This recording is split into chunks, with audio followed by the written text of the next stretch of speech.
दोस्तों इंडिया और न्यूजीलैंड में एफटीए साइन हो गया है जिसको कहा जा रहा है ये एक हिस्टोरिक एग्रीमेंट है जो पहली बार एक वुमेन लेड ट्रेड एग्रीमेंट किया गया है। इसको कम से कम टाइम कम से कम 9 महीने के अंदर में इसको साइन कर दिया गया और ऐसा कहा जा रहा है कि ये one of the best free trade agreements होने वाला है। लेकिन ऐसा क्या हो गया कि जो न्यूजीलैंड के अपने ही फॉरेन मिनिस्टर है विंस्टन पीटर्स, उन्होंने इतनी बड़ी बात कह दी कि it is neither free nor fair.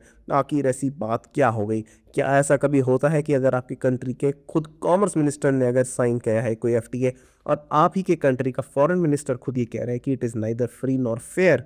इसका मतलब क्लियरली ये है कि आखिर कुछ तो ऐसी हलचल मची है जिसको समझना आपके लिए बहुत इंपॉर्टेंट है। ये आपके यूपीएससी के पेपर के प्रीलिम्स में और साथ ही साथ जीएस 3 में बहुत ज़्यादा इंपॉर्टेंस रखता है और ऐसा हो भी सकता है कि ये पेपर आपको शॉर्ट शॉर्ट दिख जाए क्वेश्चन, क्योंकि इंडिया में आजकल लाइन लगा के एफटीए साइन हो रहे हैं। ओमान के साथ साइन हुआ है, यूके के साथ साइन हुए हैं, ये तो 2025 में ही साइन हुए हैं। उसके बाद 2022 में, 2021 में, 2024 में भी बहुत एफटीए साइन हुए हैं। तो इसको समझने के लिए कि आखिर ऐसी ये क्या कंट्रोवर्सी चल रही है, सबसे पहले हमें समझना पड़ेगा कि इंडिया न्यूजीलैंड के रिलेशंस क्या है। इंडिया न्यूजीलैंड के रिलेशंस अच्छे रहे हैं और जो ओशियाना एरिया होता है, जो बेसिकली पैसिफिक ओशन में जो आइलैंड्स हैं उनको कहते हैं। सो इंडिया न्यूजीलैंड के बीच में जो मर्चेंटाइज ट्रेड है वो 1.3 बिलियन डॉलर्स का है। जो एक्सपोर्ट्स हैं वो 700 मिलियन डॉलर्स के हैं। जो सर्विस एक्सपोर्ट्स हैं वो 600 मिलियन डॉलर्स के हैं। ये सारे फैक्ट्स आपको अपने यूपीएससी के आंसर में लिख के आने हैं, तभी आपको ज़्यादा मार्क्स मिलेंगे।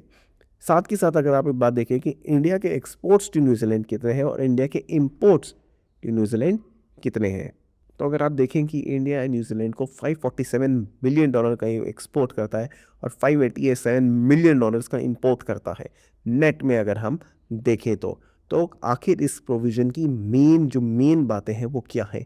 जो इसकी मेन बातें हैं इस एफटीए की, number 1 tariff and market access को देखें तो लगभग इंडिया के जितने भी एक्सपोर्ट्स जा रहे हैं न्यूजीलैंड को, वर्चुअली ऑल गुड्स पे टैरिफ्स रिमूव कर दिए गए हैं। 100% ऑफ जो इंडिया से जो एक्सपोर्ट जाएगा न्यूजीलैंड को, उसमें टैरिफ्स रिमूव कर दिए गए हैं। लेकिन जो न्यूजीलैंड से जो टैरिफ इंडिया आएंगे उन पे लगभग 95% अदर प्रोडक्ट्स को टैरिफ्स हटा दिए गए हैं। सेकेंड, अगर हम ट्रेड एंड इन्वेस्टमेंट की बात करें तो न्यूजीलैंड ने कहा है कि वो 20 बिलियन डॉलर्स की इन्वेस्टमेंट इंडिया में करेगा अगले 15 साल के अंदर अंदर। थर्ड, अगर हम सर्विस मोबिलिटी और वीज़ा सेक्टर की बात करें तो कहा है कि जो फाइनेंशियल सर्विसेज है, जो वीज़ा चीज़ें हैं, जो वर्कर मोबिलिटी पाथवेज है, पोस्ट स्टडी वर्क वीज़ाज है, स्किल्ड प्रोफेशनल वीज़ाज है, उन्हें ज़्यादा बेनिफिट दिया जाएगा और इंडिया से न्यूजीलैंड बात जाने में आसानी होगी। तो आखिर ऐसी क्या बात है कि उनके अपने फॉरेन मिनिस्टर ने इतना क्रिटिसाइज कर दिया इस एफटीए को? नंबर 1 जो सबसे बड़ी बात है कि जो न्यूजीलैंड के डेयरी प्रोडक्ट्स हैं उनको टैरिफ्स में एग्जेम्पशन नहीं दी गई है और ये न्यूजीलैंड का बिगेस्ट एक्सपोर्ट सेक्टर है, डेयरी सेक्टर। इसको कहा है कि इस पे टैरिफ कंसेशंस नहीं दिए जाएंगे, इस वजह से न्यूजीलैंड को बहुत दिक्कत लग रही है।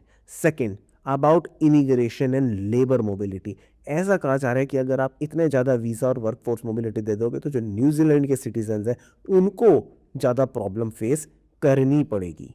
थर्ड, जो इसमें बात करी गई है, जो ये कह रहे हैं कि ये एक अनइक्वल डील है जिसमें न्यूजीलैंड ये कहता है कि इंडिया को ज़्यादा बेनिफिट मिल रहा है और न्यूजीलैंड को कम मिल रहा है। जो न्यूजीलैंड के एक्सपर्ट्स उन्होंने कहा है कि इसको 9 महीने के अंदर करना एक ज़्यादा जल्दी से करने वाला काम था।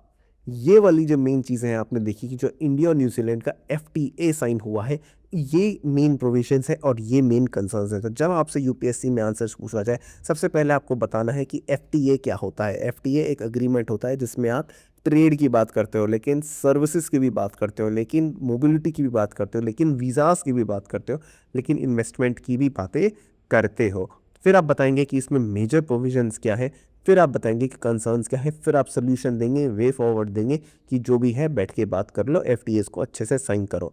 अब मेरा सवाल आपसे ये है कि जो इंडिया ने लाइन लगा के अभी एफटीए साइन किए हैं ओमान में, यूके में, ईएफटीए में, यूएई में, ऑस्ट्रेलिया में, मॉरिशस में, इसके बारे में आप लोगों का क्या ओपिनियन है कि क्या ये एफटीएस जो हम साइन कर रहे हैं क्या ये ठीक है या नहीं है? इसके ऊपर बहुत इकोनॉमिक्स एडिटोरियल्स लिखे जा रहे हैं। मैं चाहता हूँ कि आप अपनी ओपिनियन को कमेंट सेक्शन में लिखें, लाइक करें, शेयर करें, सब्सक्राइब करें। See you in the next video.